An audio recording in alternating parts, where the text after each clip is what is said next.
So sallallahu alaihi wasallam, kullu bani Adam khata. Lahat ng anak ni Adan ay nagkakamali. Diba? At ang pinakamainam sa nagkakamali ay tawabin.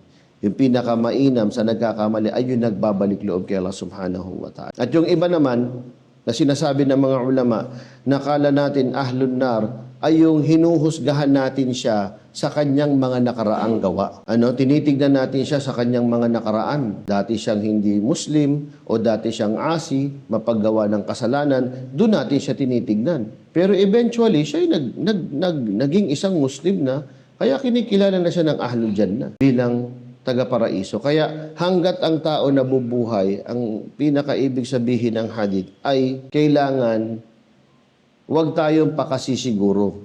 Kung babasahin natin yung paliwanag dito, hanggat hindi pa tayo nakakasiguro o hindi pa tayo nasa Jannah, ibig sabihin buhay pa tayo o nasa kalagayang may sakit ka pa, huwag ka pa makikisigurado kung ikaw ay Jannah na.